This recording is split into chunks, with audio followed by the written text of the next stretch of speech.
Buongiorno a tutte le persone all'ascolto, un saluto da Un Sorriso in Più Onlus, io sono Paolo e oggi con voi per la rubrica Un viaggio nell'arte vorrei parlare di un artista famosissimo olandese, il cui nome è Vincent van Gogh.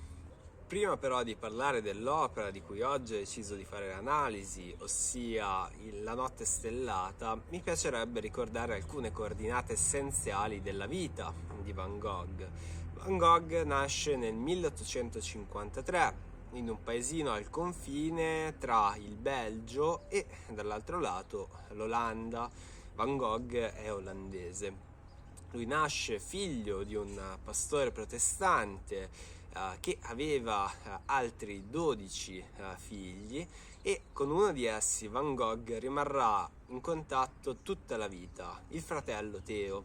È particolarmente importante questo legame esistente tra i fratelli perché noi abbiamo un epistolario, una serie di lettere che per tutta la vita Van Gogh scriverà al fratello con cui si confiderà. Quindi attraverso queste lettere noi ben possiamo sapere qual è la personalità di Van Gogh, che cosa pensava quando realizzava le sue opere e in generale quali erano i pensieri che lo attraversavano.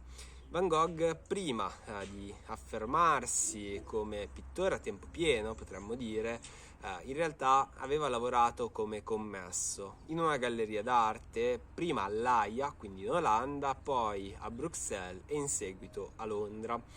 Sarà soltanto quando ha circa 28-29 anni che quella che era soltanto una passione diventerà il suo lavoro, ossia il pittore.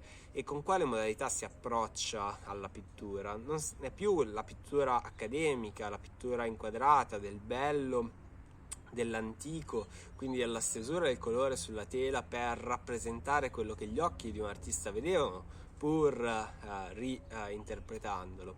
Il colore diventa uno strumento in quel periodo per Van Gogh, ma anche per altri artisti che l'avevano preceduto, come gli impressionisti e i puntinisti, che erano attivi nell'area francese, diventa uno strumento attraverso cui esprimere se stessi, attraverso cui esprimere le proprie emozioni. Quindi l'utilizzo del colore non risponde più alla necessità di dipingere in maniera classica con i canoni dell'arte fino allora utilizzati, ma risponde alla necessità dell'artista di comunicare qualcosa, comunicare qualcosa di sé agli altri. Van Gogh diventerà amico di alcuni degli artisti francesi allora in voga, pensiamo per esempio a Degas, pensiamo per esempio a Pissarro, pensiamo per esempio a Monet. Ma diventerà anche amico, almeno all'inizio, di un altro pittore chiamato Gauguin.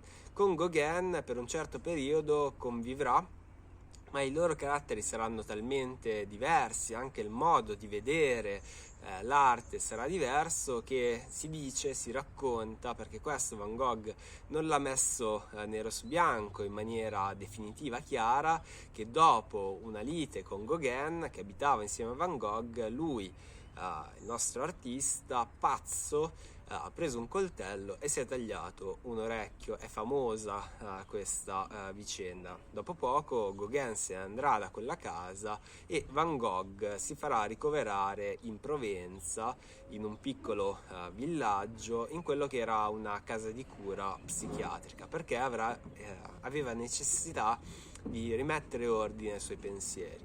Ma proprio in quella casa di cura lui non smetterà di dipingere e il quadro di cui oggi vi voglio parlare, La notte stellata, compiuto nel 1889, risponde proprio a quel periodo in cui, osservando dalla sua finestra dell'ospedale psichiatrico, vedeva il paesaggio alle pendici che lui rielaborerà.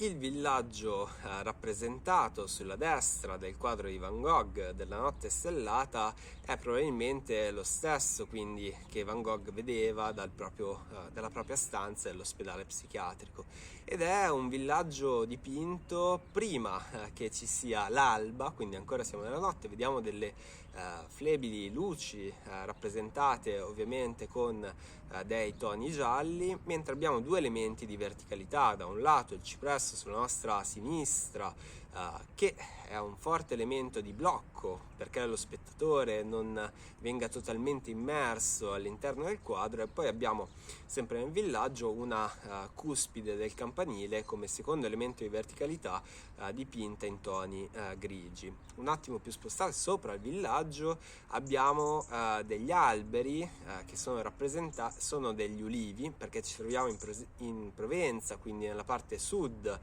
della Francia, e ancora dietro delle montagne con dei toni blu, sono delle Alpi.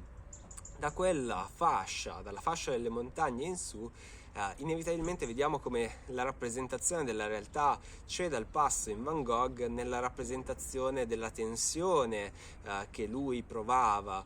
Non vuole più dipingere il reale, ma vuole dipingere qual è la sua tensione.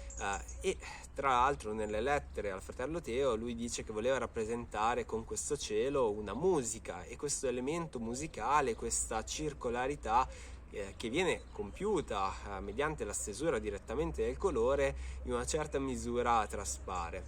Quindi c'è un tono onirico, quasi di sogno nel dipinto, ma questo sogno non è un sogno necessariamente tranquillo, quantomeno se vedessimo soltanto la parte inferiore potremmo anche dire di sì, ma se vedessimo la parte superiore, se vediamo la parte superiore, questo sogno rappresenta un po' le onde del mare, i flutti delle onde del mare che si infrangono e si ritraggono, ed è la stessa cosa che Van Gogh fa per il cielo con quelle stelle particolarmente brillanti, con quella luna. Quindi con questo quadro Van Gogh voleva rappresentare sicuramente un profilo di tensione di sé, ma voleva anche celebrare la bellezza a tutto tondo che ciascuno di noi guardando questo dipinto può provare. Spero che questo video vi sia piaciuto, alla prossima!